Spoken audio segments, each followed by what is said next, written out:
Hello again, and welcome to this month's webinar from OptiStar Technology Consultants. For those of you who don't know me already, my name is Glenn Wilson, and I am the Cloud Systems Specialist here at OptiStar. I also handle our software trainings and, obviously, our webinars. At OptiStar, we take cybersecurity very seriously, and I saw an opportunity this month to combine some tips on protecting your home network with some advice on how to protect your personal sanity as well. We'll call it a twofer. In this webinar, I intend to discuss the importance of home cyber defense and how to separate your work and play to keep you safe, your company safe, and both of you maybe a little less crazy. Now, if this image looks familiar at all to you, then you must have been working from home at some point during the last couple of years. I always say that I love my kids, I love my pets, but I wouldn't mind loving either of them from a little farther across the house sometimes. Now, whether your time at home is more of a permanent situation due to the virus that shall not be named, or if you are just planning to work from home during any holidays, well, there is a way to do it that can be beneficial to everyone involved. Now, I got a few ideas for you. First of all, you want to make the most out of your non-existent commute. One of the biggest advantages to this new arrangement is the elimination of commuting. Suddenly, you are blessed with valuable extra time, so you make the most of it. What you don't want to do is to use that extra time to do more work. This will only result in burnout and frustration. Next, you're going to want to create a physical separation. Even if you're in a small studio apartment, it's still possible to create a separate workspace. You might use the kitchen table for your new work desktop, but when you're done for the day, take your laptop, put it in a tray or a drawer until the next work day. You also want to get out. You want to get out and about.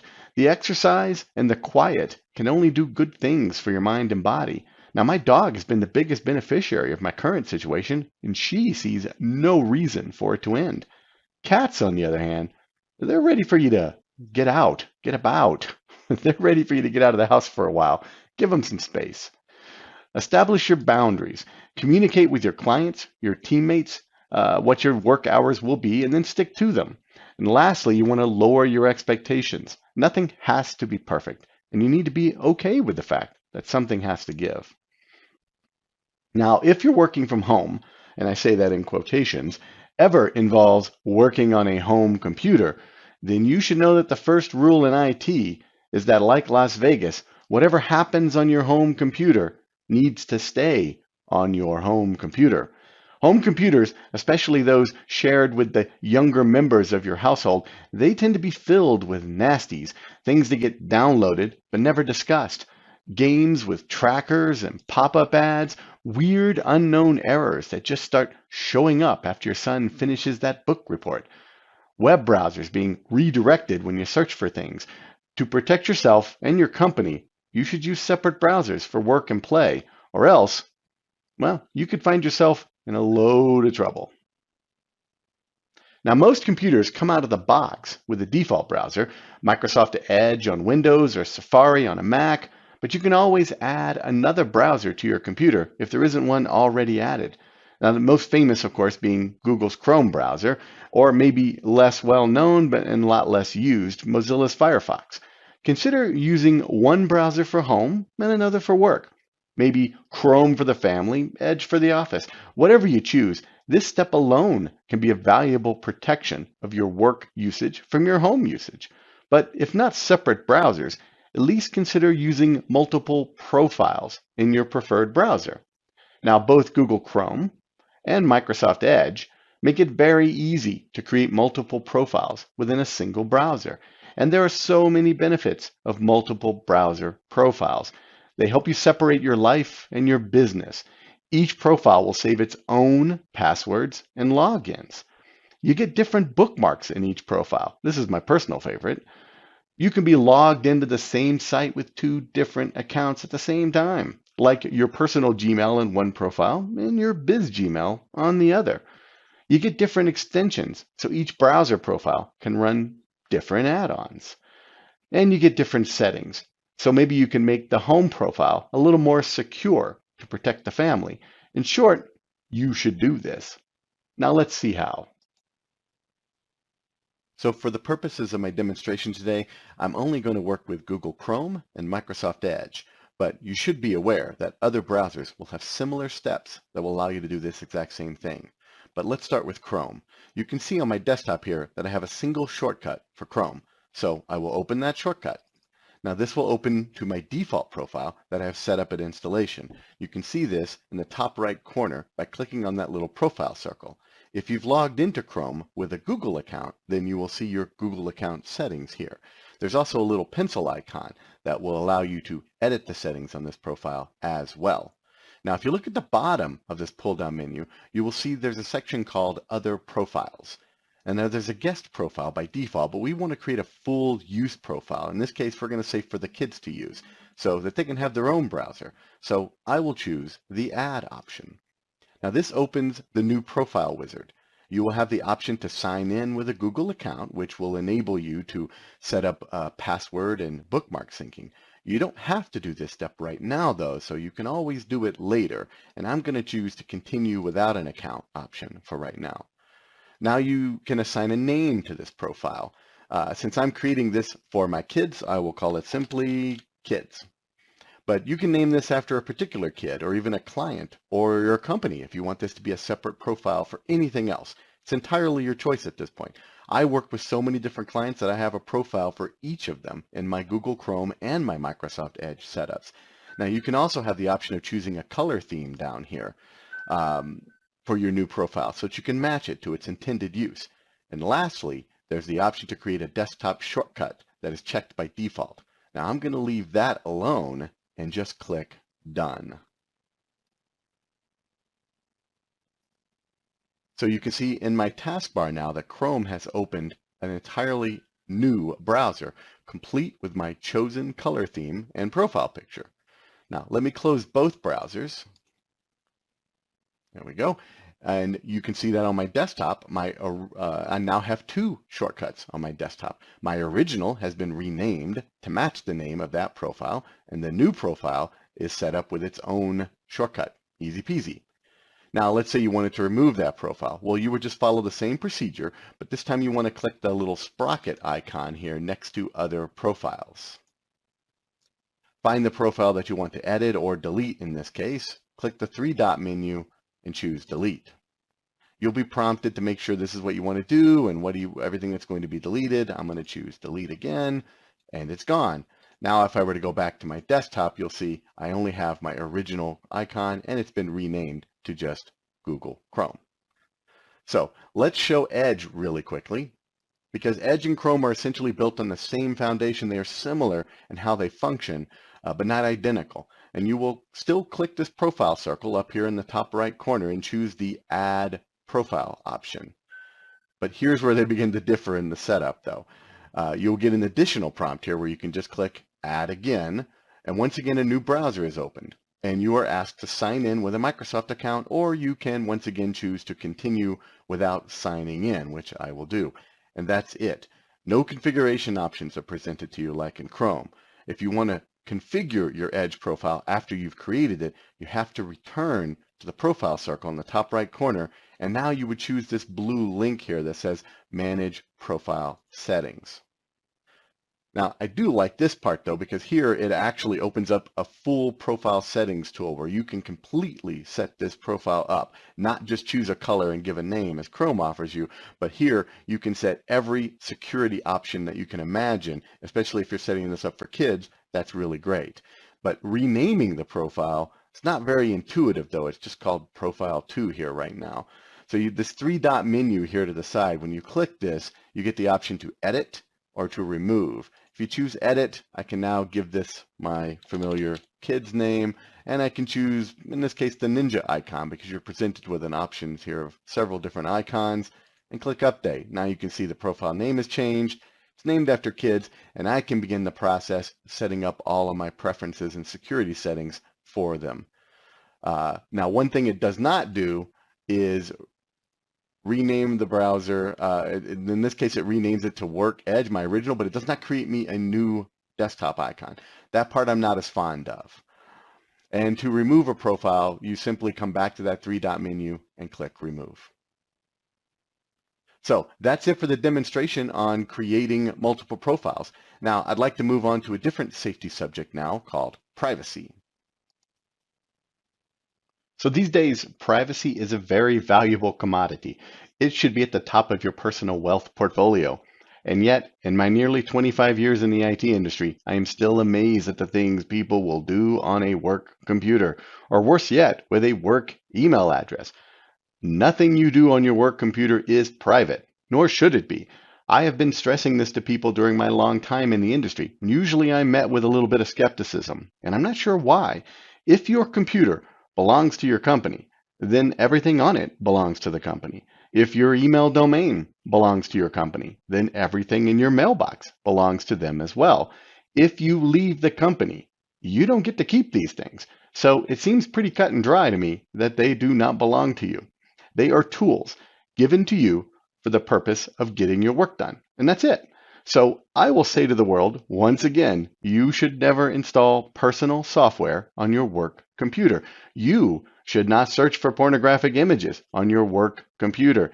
You should not sign up for retail email blasts with your work email account. And you should never search for a new job using your current job's computer and email account.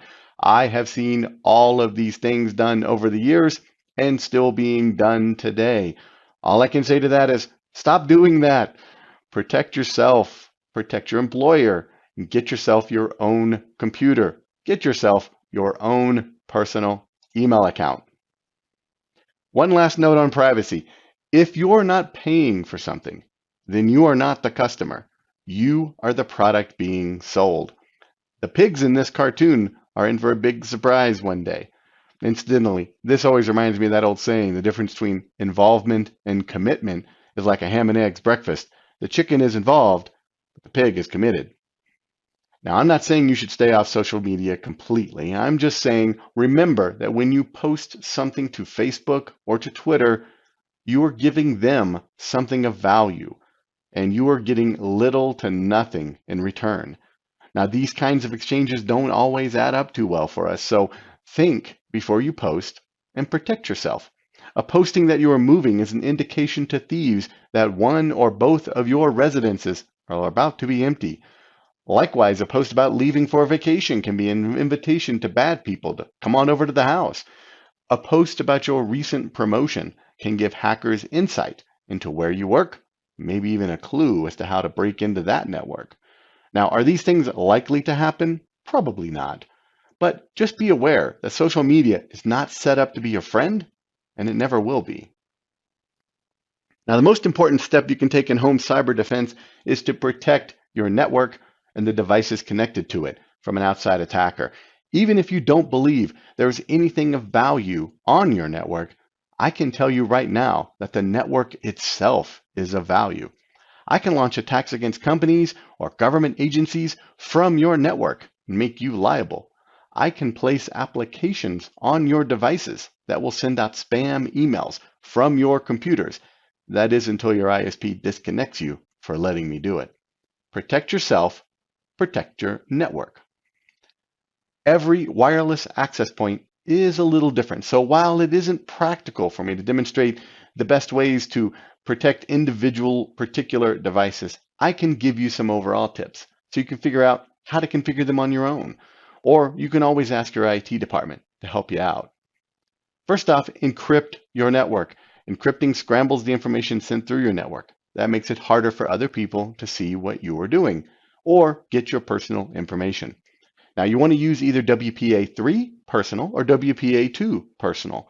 WPA3 is the newer and the best encryption available, but both will work to scramble your information just fine.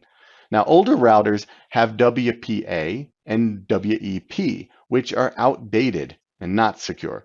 Now, if those are the only options your router lists, try updating your router software and then check again to see if WPA2 or 3 are now available. If they are not, consider getting a new router to keep your information secure.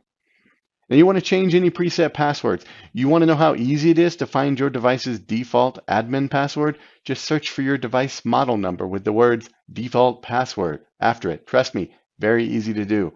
Change your local admin password and your default Wi-Fi password as soon as possible.